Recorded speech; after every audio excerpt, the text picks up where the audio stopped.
유도선 목사입니다. 오늘도 여러분과 함께 은혜 받게 되었습니다. 성령이 서성되셔서 진리를 가르치시고 거룩한 뜻을 깨달아 예수를 알게 합소서.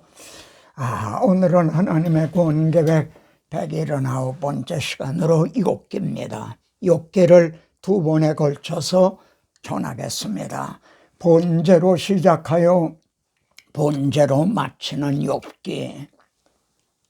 이게 어떤 의미가 될까요? 욥기의 구조는 욥기를 이렇게 증언하게 해주신 하나님 앞에 감사를 드립니다.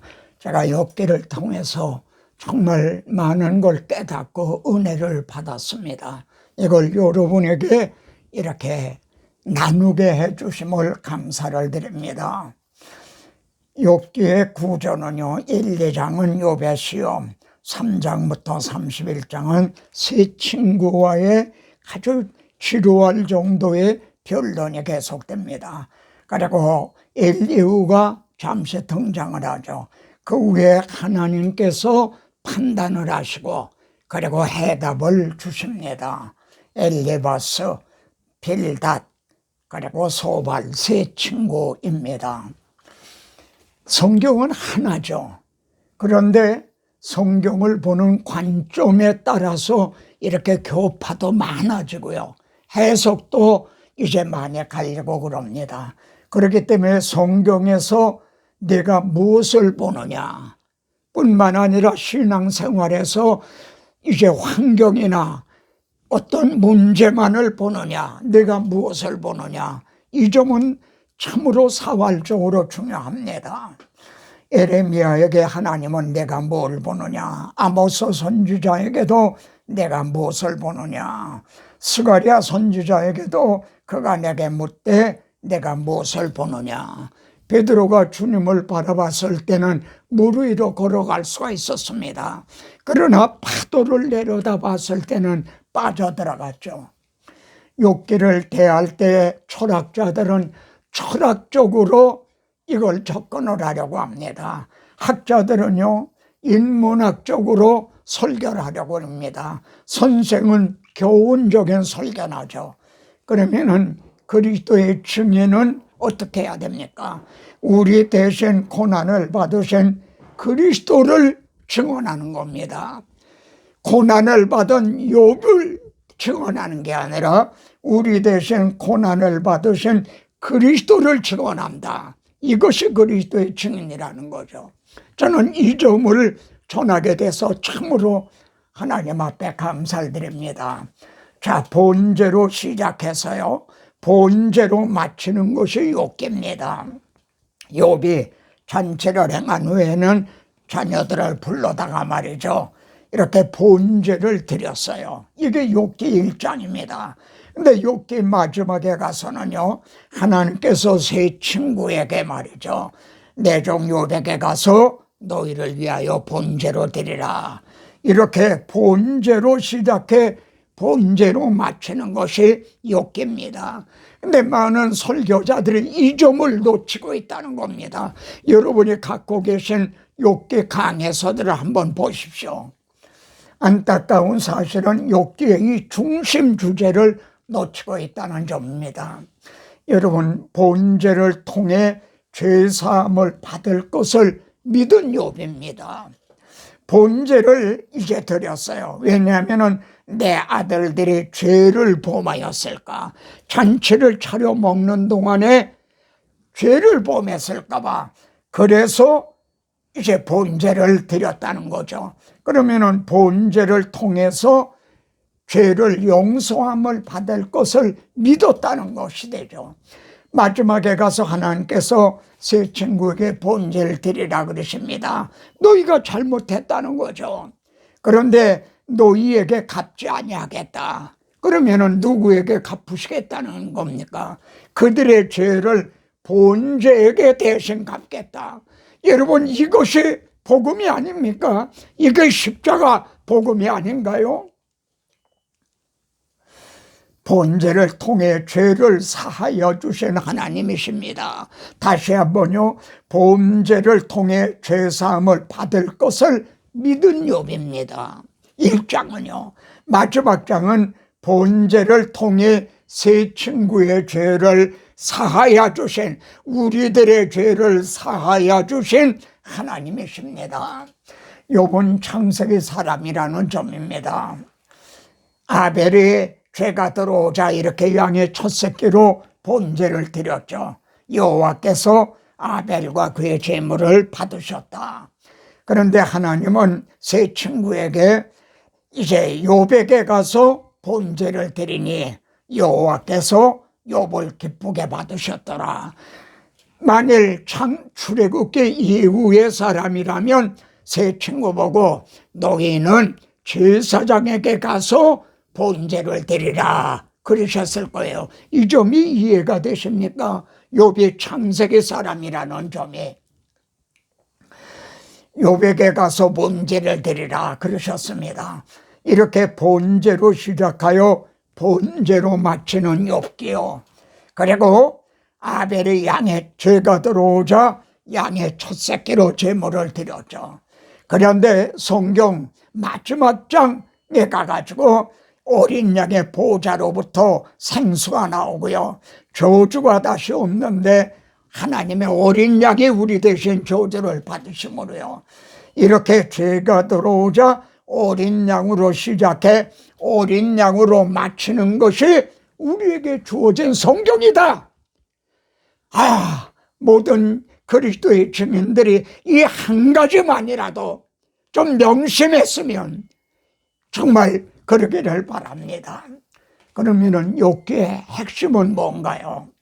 하나님은 나처럼 사람이 아니신즉, 지금 욥이 이렇게 너무 안타깝고 답답해 말합니다. 하나님 앞에 들어가 재판할 수도 없고, 만일 사람이면은 그렇게 할 수 있는데 하나님은 나처럼 사람이 아니다 이거예요.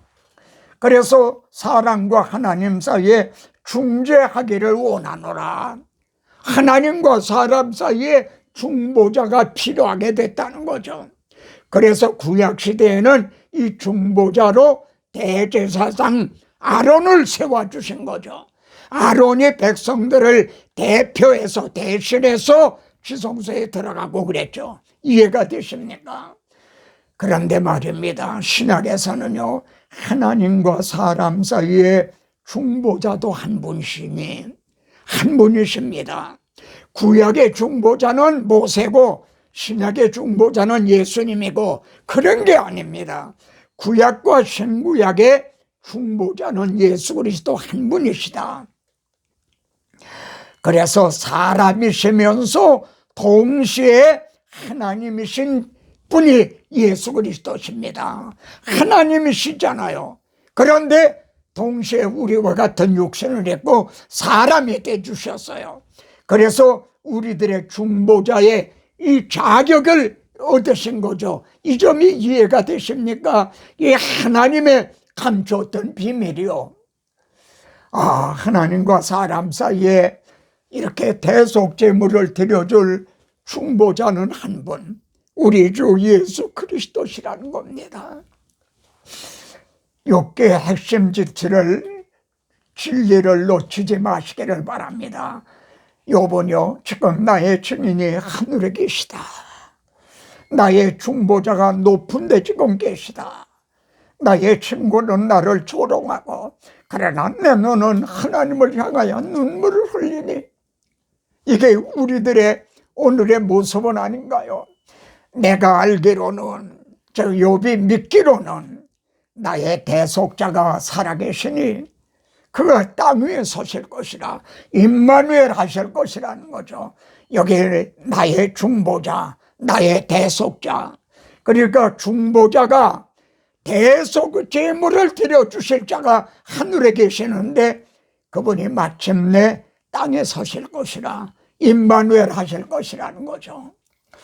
욥기에서 나의 중보자요, 나의 대속자이신 그리스도를 만나게 된다는 거, 이게 얼마나 감격스럽고 경이로운 일입니까? 근데 많은 분들이 욥기를 해석할 때 이거를 놓치고 있다는 안타까움입니다. 엠마오의 두 친구처럼요, 눈이 밝아져서 주님을 이렇게 만나시게 되기를 간절히 바랍니다. 욥기를 해석하는 그런 열쇠는 뭔가요? 하나님께서요, 사탄에게 욥을 자랑하셨다는 겁니다. 자, 사탄은요, 이렇게 그냥 지금도 우는 사자와 같이 산길자를 두루 찾아요. 여호와께서 사탄에게 내가 어디서 왔느냐, 땅을 두루 돌아 여기저기 다녀왔나이다. 욥기 1, 2장에 사탄이라는 말이 14번이나 등장합니다. 성경 66권 중에 여기가 제일 많이 등장하는 겁니다. 지금도 사탄은요, 두루 돌아와요. 아마 여기도 있을 거예요. 사탄을 찾으려면 강대상 밑을 먼저 봐라, 이런 말이 있습니다. 여호와께서 사탄에게요, 그러면은 내가 욥을 유예해 보았느냐? 예, 그랬습니다. 그와 같이 온전하고 정직하여 하나님을 경외하여 악에서 떠난다는 세상이 없나니라, 이렇게 자랑을 하셨어요. 왜 자랑을 하셨을까요? 욥이 고난을 당하게 된 동기를 주목해 보시기 바랍니다. 왜냐하면 고난의 목적을 깨닫게 되기 때문에 그래요. 우리들의 고난의 목적을 깨닫게 된다. 자, 사탄이 말이죠. 욥이 어찌 까닭 없이 하나님을 경외하리까? 하나님이 울타리처럼 그 재산 모든 걸 보호해 주시고 복을 주시니까 그러지 않습니까? 그걸 한번 쳐보십시오.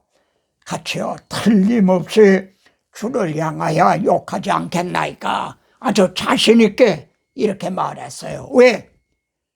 에덴에서 아담 하와를 쓰러뜨렸거든요. 여호와께서 내가 그의 소유를 네 손에 맡기노라. 여러분, 이래서 욥이 고난을 받게 됐어요.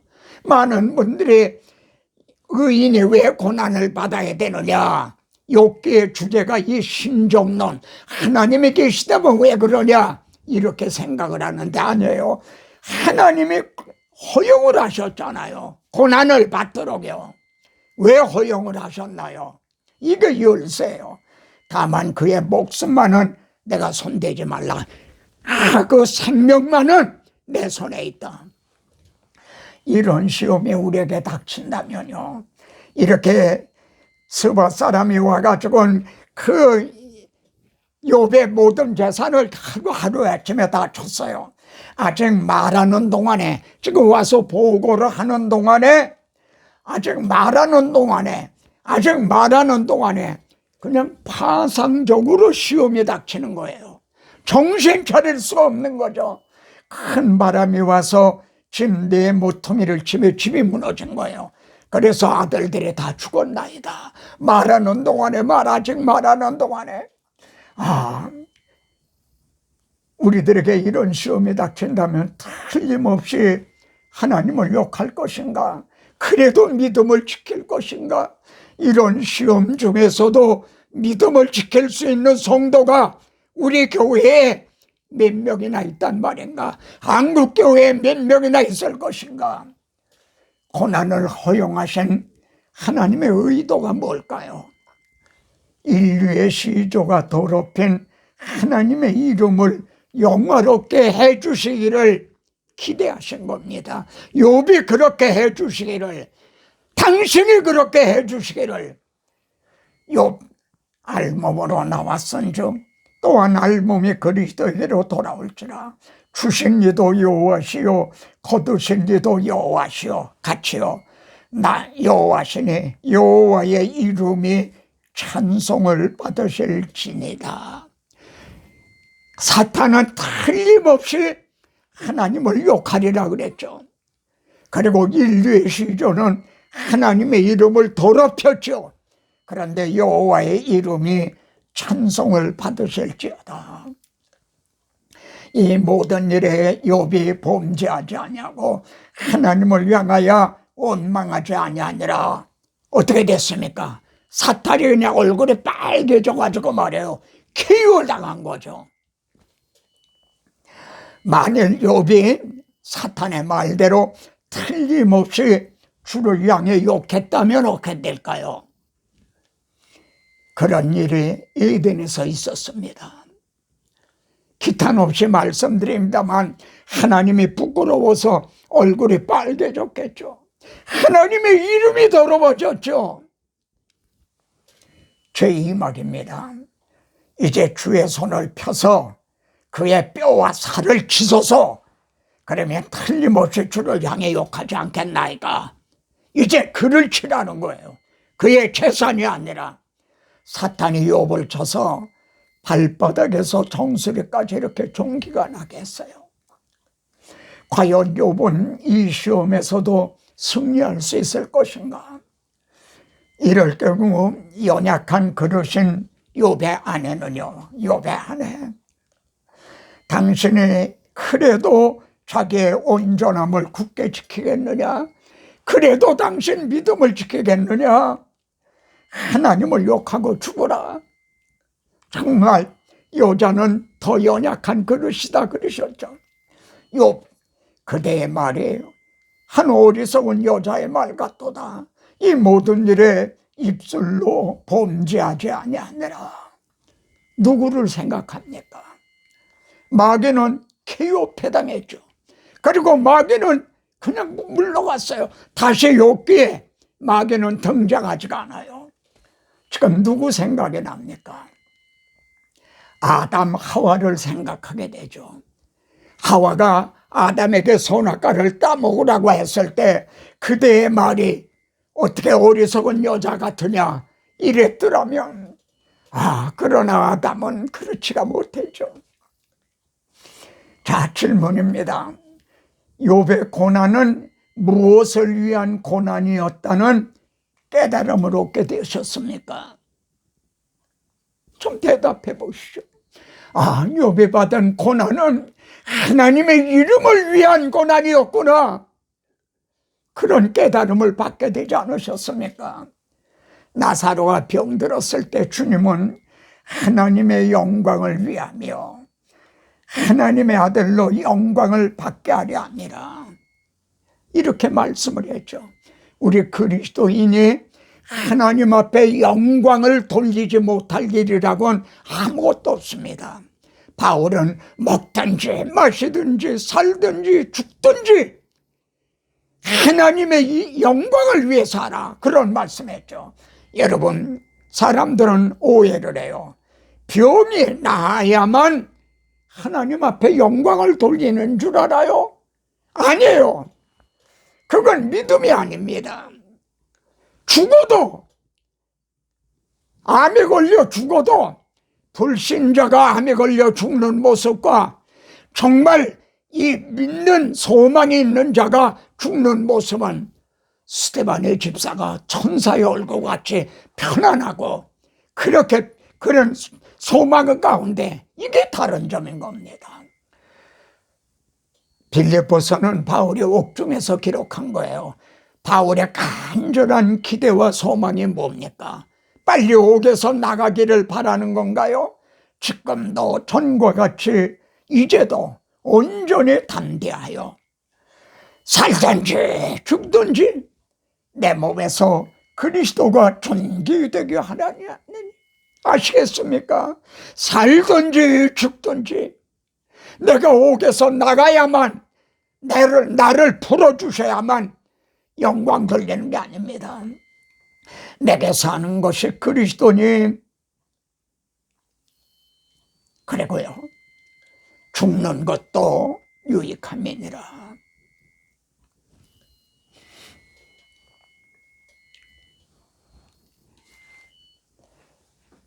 마귀가 KO 배당하고 물러갔어요. 다시는 나타나지가 않아요. 그 후에 욥이 입을 열어 자기의 생애를 저주하니라. 안타깝죠. 이게 욥의 모습만이 아니라 우리들의 모습이죠. 내가 난 날에 멸망하였더라면, 그날이 캄캄하였더라면, 하였더라면 하는 말의 산작을 보세요. 15번이나 나와요. 이것이 인간의 연약함입니다. 어찌하여 내가 태에서 죽어나오지 아니하였던가, 어찌하여 그런 말을 또 4번이나 해요. 욥만이 아닙니다. 에레미야 선지자도요, 내 생일에 저주를 받았더라면 그럽니다. 에레미야 1장 18절에서는 내가 너를 모태에서부터 택했다. 바울도 그랬죠. 형제도 하나님이 모태에서부터 택하셨어요. 근데 왜 내가 죽어나오지 아니하였던가? 얼마나 안타까운 일입니까? 이게 우리들의 모습이죠. 그래 하나님이요, 사람이 없음을 보시며 중재자가 없음을, 무슨 뜻입니까? 사람 가운데서는 하나님의 이름을 온전히 회복시켜줄 자가 없었다는 거죠. 그래서 자기 팔로 스스로 구원을 베푸시며, 그래야 하나님이 임마누엘을 하신 거죠. 자, 세 친구의 잘못이 무엇이라고 말씀하시는지 주목해 보십시오. 왜냐하면 이 점이 설교자들이 명심해야 될 점이기 때문입니다. 여호와께서 내가 너와 네 2 친구에게 노하나니, 왜 노하십니까? 나를 가리켜 말한 것이 옳지 못하니라. 너희가 진리가 잘못됐다는 거예요. 또요, 너희가 우매한 만큼 너희에게 갚지 아니하리라. 이는 너희가 나를 가리켜 말한 것이 옳지 못함이니라. 설교를 잘못했다는 거죠. 이해가 되십니까? 하나님께서 오늘 나의 설교를 들으신다면, 우리들의 한국교회 설교를 들으신다면 뭐라고 말씀을 하실 것인가를 생각하게 되죠. 왜 너희가 본제를 드리라 그러시지 않고 욥에게 가서 본제를 드리라 그러셨을까요? 내 종 욥에게 가 본제를 드리라. 창세기 20장 7절도 보세요. 아브라함이 그 아비멜렉에게 너를 위해서 기도하리니 내가 죽지 아니하리라, 그런 말씀을 하죠. 왜 욥에게 가서 그러나? 내가 알기에는 나의 대속자가 살아계시니, 욥은 이 대속자를 믿는다는 겁니다. 세 친구에게는 이 대속자, 중보자, 이걸 믿는 그런 말이 전혀 없어요. 지금 나의 증인이, 나의 중보자가 높은 데 계시다. 욥은 이분을 믿고 있는 거죠. 그래서 지금 여기에서 욥이 말입니다.